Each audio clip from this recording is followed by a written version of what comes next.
thinking about the syllabus and the content of the materials that's going to be taught in Bharat by these institutions, I'm asking this question because it sounds like the Indian government has given them pretty much a carte blanche. Like they can teach whatever they want, which I find a bit odd. I mean, they do say they mustn't do anything anti-national, but then anti-national agendas can be cloaked in very benign sounding terms like gender studies or environmentalism or equitable outcomes.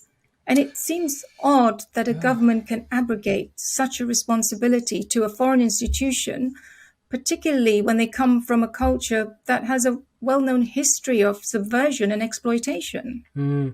Well, Union Carbide came in with the same best intentions, and Bhopal still hasn't recovered 2 generations later. Your concerns are entirely valid. And it's not just that aspect which needs to be controlled. You know, these are institutions which have a habit of grabbing intellectual property, of finding knowledge, wisdom, discovering, and then badging it and owning it, and then charging for access to it. And, you know, I'm deeply concerned that indigenous Bharatiya knowledge will get plagiarized. It'll get harvested for profits, digested, and, you know, the final nail in the coffin, it'll be weaponized against its originators. And we've seen this happen repeatedly. So the concern is not without foundation. You know, we've seen it happen with yoga, where yoga without Om has become all the rage, meditation, eco-sustainability. They have so much to learn from Bharat's indigenous knowledge about eco-sustainability. And yet they do it again and again and again. So they should not have free rein by any means. The syllabus must be controlled.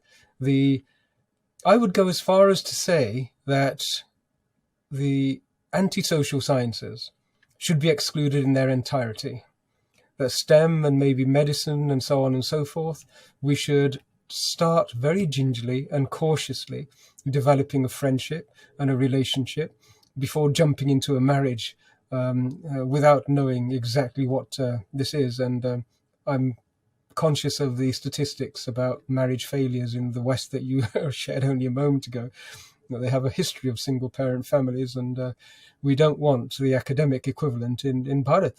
You know, it's very, very difficult to back out of it afterwards. These are concerns about syllabus, about content, about teaching methodologies, about guarantees and concerns. They should be raised right at the beginning.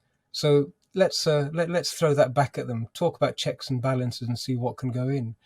If we extend that thought that we had earlier about China, you know, would India open its doors to Chinese academic institutions? It's a very valid concern.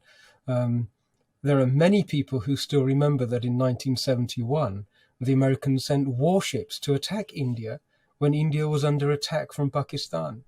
There are many people who still recollect the numerous occasions where the United Nations pushed through resolutions which were contrary to India's best interests and often contrary to India's security requirements.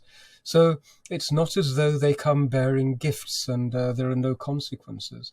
So in the same way that China would be dealt with at arm's length, with security, with conditions and checks and balances, it's exactly the same process that should be adopted with the United States and also with academic institutions from Oxford.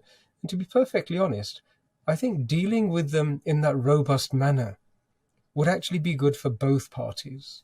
It would be the cause for relationships and outcomes of equals, as opposed to one party looking for a win situation, which is what Bharat always does, and the other party quite happy for a win-lose situation, so long as the win is big enough, you know, which is traditionally what colonialists do. So absolutely vital that syllabi, syllabuses and everything else be scrutinized and measures put into place and consequences of those measures being breached also being clarified. And again, we should have the strength of national character in Bharat to be able to expel Stanford, Yale, Harvard, and Oxford if they breach those conditions in exactly the same way in which Singapore and Hungary had to do.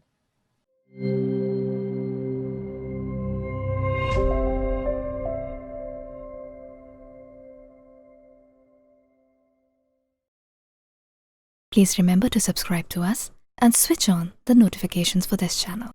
For our other social media links, more content, and to support our work, please visit citti.net. Dhanyavad. Namaskar.